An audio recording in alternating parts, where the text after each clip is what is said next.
Now, as you know, the platform does not or is not enjoined to the Broadcasting Standards Authority. And there's a reason for that the platform would still not be on air if we were. And when Sean and Wainwright set up the platform, they made obviously a pretty quick policy decision that it would be inappropriate for the platform to join the Broadcasting Standards Authority, which is a voluntary organisation which has, in actual fact, quite a bit of power to be able to regulate those broadcasters in particular in New Zealand, and set a series of guiding principles which have become more restrictive, not less restrictive, over the years, and in fact, one would even argue, have impinged directly against freedom of speech, the very thing that they were set out to preserve.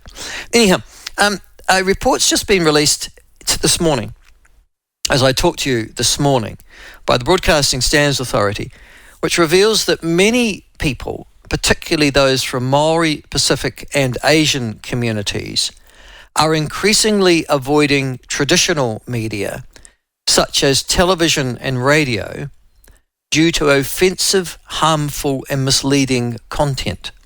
I'll say that to you again. Broadcasting Standards Authority report says that Maori, or many from the Maori, Pacific and Asian communities, are increasingly avoiding traditional media such as television and radio due to offensive, harmful and misleading content. Okay, I'll carry on.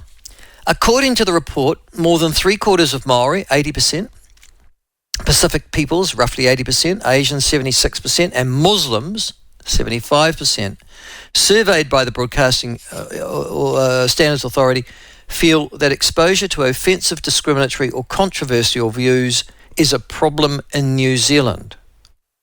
And these groups feel particularly vulnerable to derogatory portrayals and unbalanced reporting that reinforces negative stereotypes.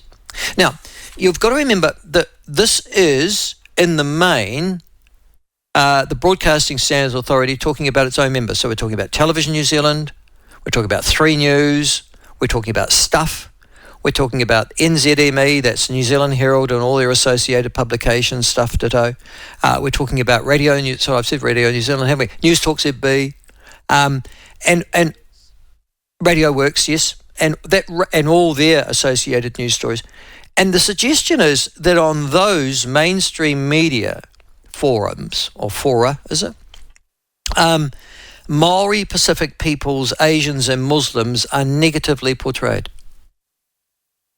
Now, unfortunately, the broadcasting... So, wait, okay, all right, now, wait on. Okay, wait, before we get there. Now, what does the Broadcasting Standards Authority then say? Well, this is the key.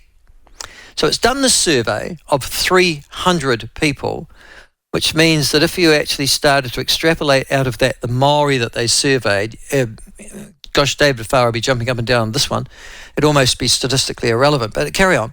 The BSA now is going to take this survey, this is the Broadcast Standards Authority of New Zealand, and it says that their findings underline the urgent need for reform in media content regulation, with harmful content continuing to alienate large portions of the population.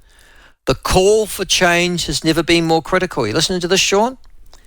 The BSA is pushing for updates to content regulation frameworks to ensure all communities feel safe and included in New Zealand's media landscape.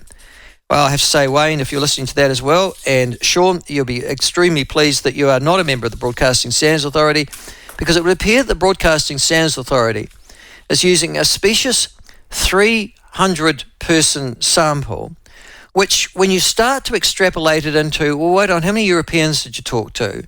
How many Maori, how many Pacific Islanders, how many Asians, how many Muslims? You must be reaching just a handful, just because the total survey is 300. So if you're trying to break that into Maori dimension, I mean, it's almost irrelevant anyhow. But they're going to use that survey to now argue that we, the platform, and other media that are not part of the Broadcasters Standards Authority, but also including their own membership as well, should have their content regulated. This is by law, by regulation and by law, so that the communities that have been identified as feeling unsafe will feel safe and included in the New Zealand's media landscape.